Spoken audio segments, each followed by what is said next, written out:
ഈ ഒരു സുന്ദരി കുട്ടി ഇട്ടേക്കുന്ന ഡ്രസ്സ് കണ്ടില്ലേ, നമ്മൾ ഇന്ന് ഇതാണ് ഡിസൈൻ ചെയ്യാൻ പോകുന്നത് കേട്ടോ. റെഫറൻസ് പിക്ചർ നമുക്ക് തന്നിരുന്നു. മെറ്റീരിയൽ കോട്ടൺ ആണ്. ഇപ്പോൾ സ്ലീവ്ലെസ് ആയിട്ടാണ് വരുന്നത്. ഏലോന് കുർത്തിയാണ്. അതിൻ്റെ താഴെ ഒരു സ്ലിറ്റ് ഉണ്ട്. സ്ലിറ്റിന് രണ്ട് സൈഡിലും വർക്കുണ്ട്.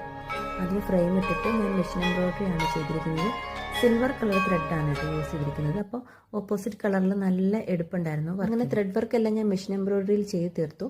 അതിന് നമ്മൾ സാധാരണ പായസം ഉണ്ടാക്കുമ്പോഴേ കുറച്ച് നട്ട്സും മുന്തിരിയൊക്കെ ആഡ് ചെയ്ത് അതിന് പൊലിപ്പിച്ചെടുക്കത്തില്ലേ, അതുപോലെ ഞാൻ കുറച്ച് ബീഡ്സ് വർക്കും കൂടെ ചെയ്തിട്ടുണ്ട്. ഫൈനൽ ലുക്ക് പൊളിയായിരുന്നു കേട്ടോ. കസ്റ്റമർ ഇതേ വർക്ക് തന്നെ വേറെ കളറിലും പല രീതിയിലും ഒക്കെ നമ്മൾ കൊണ്ട് ചെയ്യിച്ചിട്ടുണ്ട്. ഈ വർക്ക് ചെയ്യുമ്പോഴേ നല്ല മൈഗ്രെയിൻ തലവേദനയിൽ നന്നായിട്ട് ബുദ്ധിമുട്ടിയിട്ടാണ് ഞാൻ ഈ വർക്ക് ചെയ്ത് തീർത്തത് കേട്ടോ. കാരണം സ്റ്റിച്ച് ചെയ്യുന്നതിന് മുമ്പ് നമുക്കിത് ഫിനിഷ് ചെയ്താലേ സ്റ്റിച്ചിങ് സെക്ഷനിലേക്ക് മാറ്റാൻ പറ്റും. പെട്ടെന്ന് കൊടുക്കുകയും വേണമെന്നൊരു വർക്കായിരുന്നു. എന്തായാലും കസ്റ്റമർ റിവ്യൂ ഇട്ടിട്ടുണ്ട്. അത് കേൾക്കുമ്പോൾ എൻ്റെ തലവേദന എല്ലാം പമ്പ കടന്നു. നല്ല രസമുണ്ട്. വയലറ്റൊക്കെ അടിപൊളിയായിട്ടുണ്ട് കേട്ടോ. നല്ല ഭംഗിയുണ്ട്. വയലറ്റിനകത്ത് ആ വർക്ക് നന്നായിട്ടുള്ള കേട്ടോ. Thank you. നല്ല രസമുണ്ട്. വർക്ക് അടിപൊളി. എനിക്ക് ഒത്തിരി ഇഷ്ടപ്പെട്ടു. ഇത് കണക്ക് തന്നെ എനിക്കും ചെയ്തു തരണം കേട്ടോ.